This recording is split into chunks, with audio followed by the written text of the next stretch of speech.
এই কিসে? এই বেগুনগুলো ভর্তা করো তো। বেগুনগুলো আমার এই সামনে এরকম করে ধরার মানে কি?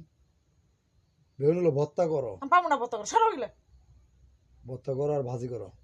পাবো না আমি, সরো। ভর্তাও করতে পারবো না, আমি ভাজিও করতে পারবো কি না। আমি জন্য? আমি কাজ করতেছি, তুমি এই সামনের মধ্যে এই বেগুনটা এনে তুমি এই জায়গায় কোন আক্কালে দিলা? বেগুনগুলা খাইতে একটু ভালো লাগবো, ভর্তা করো। বেগুনগুলা খাইতে একটু ভালো লাগবে, ভর্তা করো। খালি ওই কথা একটু কি শিখছো, কাঁচা তাই না? কাঁচা মরিচ দিয়া ভর্তা করো। নিজেরটা নিজে ভর্তা করে খাও তো, যাও। পেছাল পারো না এত। একবারে ভর্তা করবো, ভর্তা করতে পারে না, এটা কি ফাইজলামি? হ্যাঁ, ফাইজলামি করবো আমি? আমার কাজ শেষ না হতে তোমার আমি এই কাজ ধরবো? আমি, আমার কাজ নাই?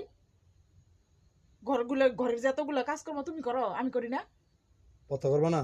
আমি পাম না, আমি ভাজি করবা না? আমি পাম না, দেরি হবো। ফাইজলামি হ্যাঁ। এত দাওয়ানি গিরি। হ্যাঁ